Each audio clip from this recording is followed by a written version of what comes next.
partai baru saja bisa mendapatkan setidaknya 2-3 kursi. Itu partai baru loh, partai yang bersaing dengan Pak Prabowo. Ini kayak masa orientasi mahasiswa ini. Jadi masa orientasi para menteri dan calon wakil menteri gitu ya. Kayak ospek ya? Jadi kayak ospek.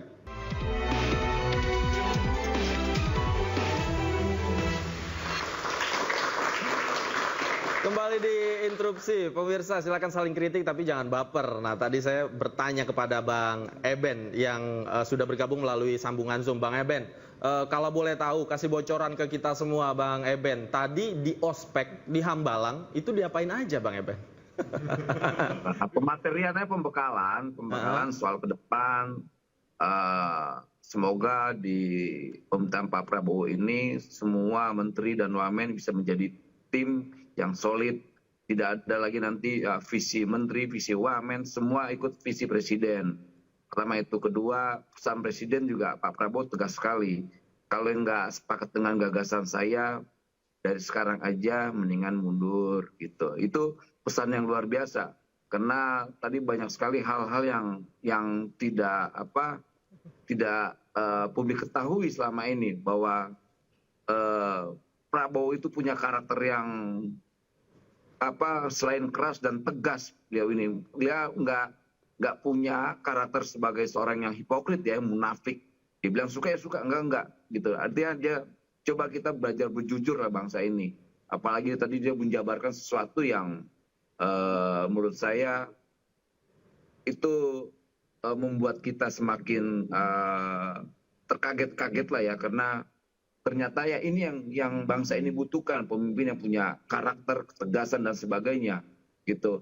Dan apalagi momen hari ini beliau ulang tahun ya 17 Oktober. Boleh, kenapa Bang Ray? Silakan. Bang Noel, Bang Ray Rangkuti mau nanya nih. Kalau pemimpin yang kemarin dibutuhkan bangsa ini nggak Noel? Ya, termasuk. Karena setiap pemimpin itu kan punya sejarah masing-masing, Ray. Nggak bisa kita menegasi pemimpin sebelumnya. Karena pemimpin yang kemarin itu akan melahirkan pemimpin baru, sama selalu begitu di dunia ini. Mau seburuk apapun pemimpin, dia punya sejarahnya gitu. Oke. Nanti saya akan korek-korek lagi nih apa yang Bang Eben terima dalam. Bisa lama nih bro. Oke. Bisa lama nih. Oke, nggak apa-apa. Tapi tadi saya menarik nih, saya ke Bang Ray dulu. Bang Ray pakai batik. Jangan-jangan Bang Ray tadi dipanggil ke Hambalang. Makanya tadi dia nanya ke Bang Eben gitu. Tadi Bang Ray ketemu nggak? Ya, Gimana? saya tadi di sampingnya Hambalang ya. Harap Noel panggil saya juga. Ternyata Noel, jangankan kau Ray, aku aja belum tentu pasti nih. Kayak gitu kan jadi repot. Repot aku. Aku balik lagi datang ke sini ya kan. Tapi kalau tadi apa yang disampaikan oleh Bang Eben, tanggapan Anda Bang Ray? Gini, saya nggak mau tanggapi itulah, itu kan pendapat beliau. Saya melihat struktur yang sekarang aja. Menurut saya itu justru menggambarkan kelemahan dari kepemimpinan Pak Prabowo. Lemah dari aspek apa? Setidaknya dari 3 sudut. Pertama adalah lemah di bawah tekanan partai. Ini kabinet yang boleh disebut paling banyak nih anggota partai politiknya gitu. Satu partai aja bisa dapat 8 kursi. Ya kan, satu Golkar partai paling banyak. Ya salah satunya adalah Golkar gitu kan. Nah, partai baru saja bisa mendapatkan setidaknya 2-3 kursi. Itu partai baru loh, partai yang bersaing dengan Pak Prabowo. Kalau kita belajar dari yang sebelumnya, paling hebat mereka itu dapat 1 kursi gitu. Nah, mungkin di badan-badan diberikan gitu. Tapi sekarang ini oleh Pak Prabowo dikasih malah kalau nggak 2-3 kursi gitu. Nah, oleh karena itu, yang samar-samar mendukung bisa juga loh dapat 1 kursi. Yang samar-samar loh itu gitu. Nah, oleh karena itu menurut saya ini salah satu kelemahan Pak Prabowo berhadapan dengan partai-partai politik. Yang kedua, kelemahan Pak Prabowo berhadapan dengan pemerintahan yang sebelumnya. Dalam hal ini Pak Jokowi. Kan ada sekitar 16 katanya ya, menteri yang ada di zamannya Pak Jokowi itu juga sekarang ikut lagi kemungkinan akan menjabat lagi sebagai menteri kembali gitu. Yang kita nggak jelas apa ukurannya. Baik. Kalau mungkin soal ekonomi kita mengerti, mungkin bagian dari kelanjutan gitu. Tapi kalau misalnya menteri pemuda gitu ya dan seterusnya itu ada evaluasi nggak? Baik kinerja maupun moral maupun peristiwa-peristiwa yang menghidapi diri. Itu yang kedua. Nah, yang ketiga, menurut saya ini kelemahan Pak Prabowo dengan filosofi kepemimpinannya yang selalu mengatakan harmoni-harmoni. Nah, disebabkan karena terlalu dominan kata harmoni dalam dirinya itulah yang mengakibatkan adanya keinginan untuk merangkul semua kelompok yang mengakibatkan kelihatan sekarang begitu besar gitu. Nah, yang keempat, menurut saya kepemimpinan Pak Prabowo itu tidak diorientasikan menghadapi kekinian dan masa depan. Kenapa saya mengatakan begitu? Model kepemimpinan dengan banyak kabinet itu sebetulnya mengandaikan nggak ada teknologi. Nah, dulu orang kenapa banyak menteri, banyak ini, banyak karena memang harus tugas ditangani oleh orang. Sekarang dengan pertumbuhan teknologi, ya kan, macam-macam dan seterusnya itu, orang mengarah apa yang disebut dengan efisiensi dan efektivitas. Oke. Banyak pekerjaan manusia sekarang yang bisa digantikan oleh teknologi macam-macam. Maka sangat apa menurut saya itu sangat unik di tengah begitu banyak sekali perkembangan teknologi yang dapat membantu efisiensi dan efektivitas pemerintahan, Pak Prabowo malah membesarkan. Artinya menurut Anda kerja menteri bisa digantikan oleh teknologi yang sekarang berkembang begitu? Ya, enggak, filosofinya saya mau katakan begini. Yang saya mau katakan itu adalah di tengah begitu banyak alat bantu yang memudahkan pemerintahan kita bekerja demi efisiensi dan efektivitas, malah Pak Prabowo kembali ke era tahun 70-an, 80-an. Oke, baik. Jadi mundur ke belakang mundur begitu ya. Ke belakang. Oke, nah saya konfirmasi. Tadi ada yang menarik Anda sebut bahwa Golkar mendapat jatah menteri paling banyak. Kebetulan ada politisi Golkar. Ya. Bang Dev, silakan dijawab. Jangan-jangan pos basah semua yang diterima oleh Golkar. Pos basah maksudnya gimana? Nyemprot ke air dalam apa gimana? Ada 8 katanya dipanggil. Ya, info terakhir itu ada 8 kader Golkar yang dipanggil katanya untuk menteri. Terus ada 3 atau 4. Gerindra cuma 6 kayaknya ya. Aku nggak ngitung. Oke, lebih banyak Golkar kalau gitu. Aku nggak ngitung. Oke, tapi 8 terkonfirmasi. Terkonfirmasi. Oke. Terus ada 4 ya, 3 atau 4 yang dipanggil untuk wakil menteri. Akan tapi pastinya jabatannya sebagai apa, menterinya bagaimana, itu ya kita tunggu tanggal 20 nanti ketika setelah pelantikan suaranya insya Allah akan diumumkan. Oke. Nah, saya ke Bang Noel lagi deh. Bang Noel, karena nggak bisa lama-lama, saya tanya nih. Bang Noel, ada informasi bahwa semua yang dipanggil ke Hambalang ini jangan-jangan masih ada yang akan, ini patut diduga ya, yang akan tereliminasi. Termasuk mungkin yang sebelumnya 8 orang, yang sebelumnya 6 orang, 7 orang. Jangan-jangan nanti ada yang tidak dapat atau jangan-jangan dapat semua. Bang Noel, informasinya di sana seperti apa, Bang? Maksudnya gimana kurang dengaran tadi? Oke, 109 orang ini apakah akan jadi semua masuk dalam kabinet atau masih dipilih? Artinya ada yang dieliminasi, Bang Noel, informasi yang Anda terima langsung di Hambalang. Yang 109 yang kamu sebutkan itu sebetulnya tidak semua menteri dan nggak semua wamen. Itu ada staf sus, ada apa, banyak. Orang salah aja itu, seakan-akan 100 sekian, nggak ada itu. Ya kalaupun itu kan yang nanti yang bisa terkonfirmasi ketika tanggal 20 lah ya, Pak Presiden yang akan menyampaikan langsung. Kayak kita ini kan nggak mungkin lah.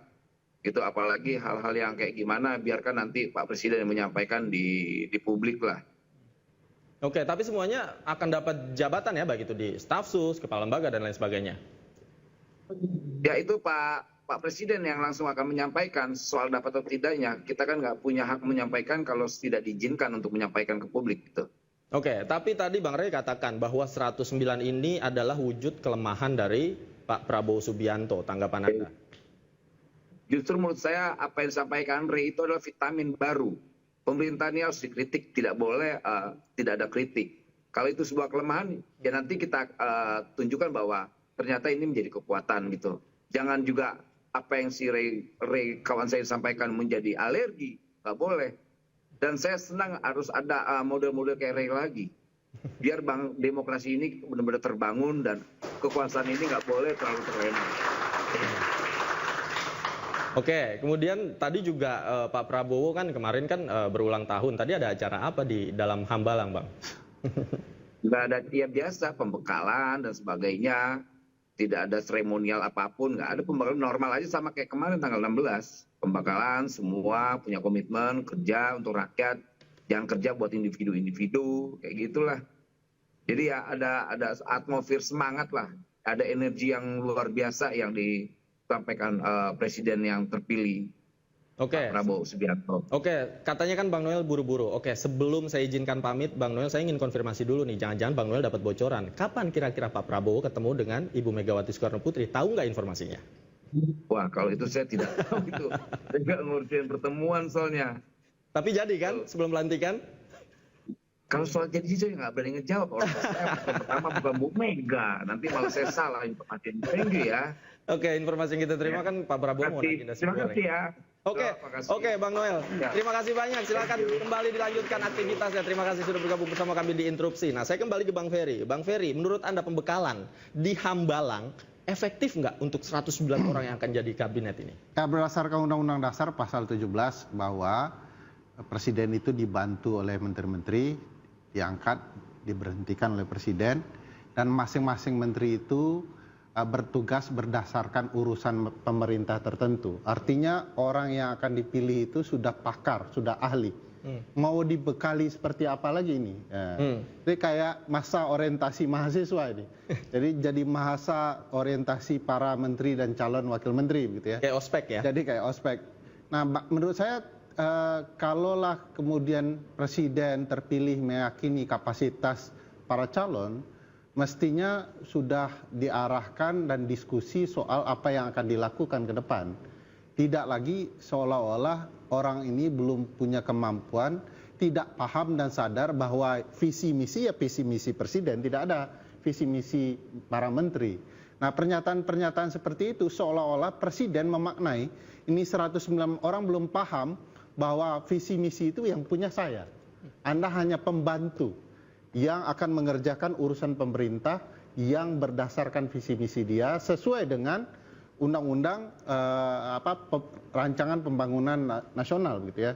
Nah, oleh karena itu aneh saja ini peristilahan baru, mudah-mudahan tidak jadi tradisi ketatanegaraan ada masa-masa ospek seperti ini, tetapi presiden terpilih mesti memastikan bahwa orang-orang ini adalah orang-orang yang ahli di bidangnya agar janji kabinet Zaken itu betul-betul diwujudkan. Oke, baik.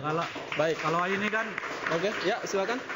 Sedikit ini saya sebelum mungkin kita nanti lanjut. Kepada partai-partai baru yang sebetulnya baru bergabung, seperti PKB, ya kan, atau orang yang katanya direkomendasikan oleh PKS, begitu. Karena mereka adalah partai yang mengatakan berseberangan dengan Pak Prabowo. Gitu. Kalau itu yang dimaksud, nggak perlu sebanyak ini pesertanya. Mestinya cukup wakil dari PKB atau wakil dari PKS yang jelas-jelas visi misinya berseberangan dengan visi misinya Pak Prabowo. Oke, jadi menurut Anda nggak efektif ya pembekalan ini? Bukan soal nggak efektif, lagi-lagi model Pak Prabowo ini memboros-boroskan uang itu maksudnya, modelnya. Maksudnya tidak efisien. Sudah banyak sekali pesertanya, pakai yang begini-beginian demi menyatukan visi, padahal ini kan pendukung beliau semua ini sebetulnya. Kecuali yang dua partai yang kita sebutkan. Kalau maupun penyatuan visi, dua partai itu sudah cukup. Mana calon menteri dari PKB, mana calon dari PKS. Itulah dia diorientasikan untuk masuk ke dalam visi misinya Pak Prabowo. Mengingat mereka dulu mengatakan berseberangan dengan Pak Prabowo. Kalau seperti ini pemborosan menurut Anda begitu ya? Oke. Bang Igor, ditanggapi, Anda setuju nggak ini pemborosan atau tidak? Tapi jangan dijawab dulu, usai jeda. Interupsi akan segera kembali. Pemirsa, kami akan segera kembali, tetaplah di Interupsi. Bang Igor udah mau gigi 5 langsung.